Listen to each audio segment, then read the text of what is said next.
En attendant, j'ai un deuxième sujet. Après, je vous promets, je passe à autre chose. Là, je vous ai parlé du nucléaire. Là, je vous ai parlé du budget de la France. Maintenant, je vais vous parler des retraites. Ça va? Vous êtes contents? Hein, bosser jusqu'à 62 ans. Merci qui? Merci, monsieur Sarkozy. 43 annuités. Merci qui? Mon ennemi, c'est la finance, François Hollande. Ça veut dire qu'un môme, fille ou garçon, qui a son premier boulot à 23 ans, ce qui est la moyenne, eh ben, il est au turbin jusqu'à 66 ans. Et pour être avec un lance-pierre. Parce que comme il aura eu plein de périodes interrompues, pour calculer sa retraite, il va falloir se lever de bonne heure et louer un comptable, comme beaucoup le savent. Alors, qu'est-ce qui est prévu? Vous êtes au courant, j'espère. Il a dit que dès qu'il pouvait, il reviendrait, lui. Lui, on sait. Il vous collera la retraite à 67 ans, à point, comme ça vous passerez votre temps à regarder dans l'assiette du voisin, et puis vous espérerez que le plus de gens possible meurent dans votre génération. Bah oui, ça soulage les comptes. Dans la retraite à points, c'est comme ça que ça se passe. On partage les points qu'il y a. Si vous avez le bon goût de mourir, bah, c'est ceux qui restent qui profitent. Donc nous serons là, au lieu d'être à dire comment on se soigne et on s'entretient, en train de se regarder, à dire « T'es encore là, toi ?»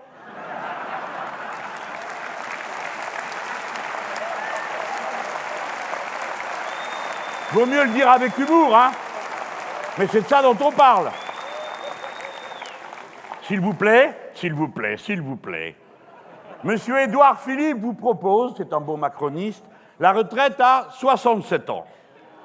Monsieur Éric Zemmour, qui pense que c'est de la faute des immigrés et des musulmans, quel que soit le sujet, voudrait vous voir rester jusqu'à 64, voire, il hésite, 65.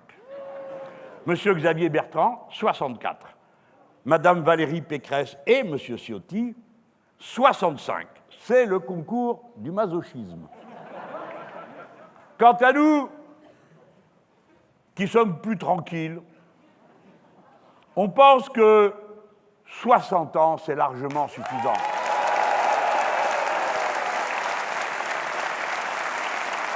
Mais soyez pas ballots. Si vous restez à bosser après 60 ans, vous vous usez. Et si vous faites un métier où c'est votre corps qui est appelé à donner, ben vous vous usez encore plus vite. Et puis, on fait moins attention. Et du coup, les accidents du travail, l'insécurité au travail qui est monstrueuse dans notre pays, puisque c'est 1200 personnes par an qui meurent des maladies professionnelles et plus de 500 sur le lieu de travail. C'est considérable, hein?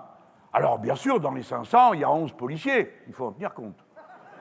Mais tous les autres, on ne se lève pas pour eux à l'Assemblée nationale, quand ils meurent sur un toit, quand ils meurent dans le bâtiment et les travaux publics, quand ils meurent au volant d'un camion, quand ils meurent avec une pelle dans la main, quand ils meurent de maladie, épuisés par ce qu'on leur a fait faire. Alors nous, on se lève.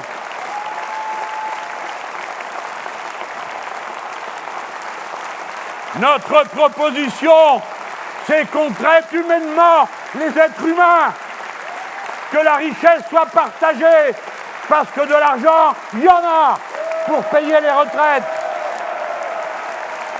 Et ceux qui partiront à la retraite, alors ils feront autre chose que du travail salarié, ils feront du travail de bon cœur, du travail de grand-père ou de grand-mère, du travail de voisin, du travail d'aide aux autres.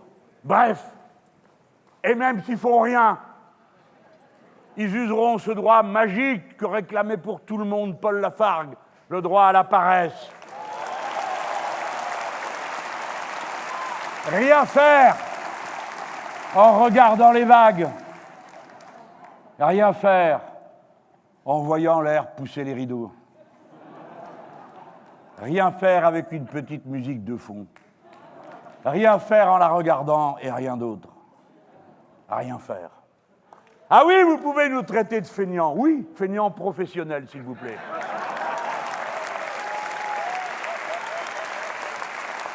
Les Françaises et les Français ne méritent pas d'être traités comme ils le sont par leurs dirigeants, qui d'abord les traitent de rien et ensuite de feignants et de réfractaires. Vous savez qui l'a dit, parce que ça ne le dérange pas de le dire. La France ne travaille pas assez, elle doit travailler davantage. Menteur! Un travailleur français travaille 2 heures de plus qu'un Italien, 2h30 de plus qu'un Allemand, 4 heures de plus qu'un Danois, 7 heures de plus qu'un Néerlandais. Alors, quels sont les modèles de M. Macron l'agité? La démagogie. Eh bien, on va vous le dire. Les pays où on travaille le plus, ça fait envie quand même. On ne va pas manquer ça. La Roumanie, la Grèce, la Hongrie, la Bulgarie, la Pologne. Et vous savez pourquoi ils travaillent plus? Parce qu'il y a moins de machines, monsieur Macron. Et voyez-vous, les machines soulagent la peine de l'être humain et permettent une productivité plus grande quand on sait les faire marcher parce qu'on a la qualification pour ça. Et figurez-vous que pour faire marcher une machine, eh bien, il faut aller à l'école, apprendre des mathématiques, de la physique, de la chimie. Ça s'appelle l'enseignement professionnel. Il ne suffit pas de donner une banane à celui qui a appuyé sur le bon bouton. Il faut faire marcher sa tête. Voilà pourquoi les travailleurs français sont les travailleurs les plus productifs d'Europe. Si vous arrêtiez de travailler le vendredi, les Anglais devraient continuer à travailler tout le vendredi et le samedi pour en faire autant que vous. Alors quand même, on a quand même le droit, après ça, de dire, un peu de souplesse quand même. Non, on travaille bien assez. Et vous êtes vraiment pas malin, monsieur Macron. Parce que si vous regardiez un tout petit peu de sociologie, au lieu de regarder seulement les comptes des traders, si vous regardiez ce qui se passe dans les entreprises, qui sont d'abord des collectifs de travail, avant d'être ce mot qui vous gonfle la bouche, où, paraît-il, les murs suintent l'intelligence. L'entreprise. Nous allons gérer le pays comme une entreprise. Certainement pas. Et on a vu ce que ça a donné de le gérer comme ça. Une entreprise, c'est un collectif de travail d'abord, qui produisent quelque chose, et il y a des gens qui ont une intelligence qui fait qu'on produit. Pas d'intelligence, pas de production. Pas d'école, pas d'intelligence, pas de production. Tout commence à l'école. Et voilà, monsieur Macron, comment, depuis le début du XXe siècle, le temps de travail nécessaire pour produire la richesse a été divisé par 2, pendant que la richesse produite était multipliée par 50.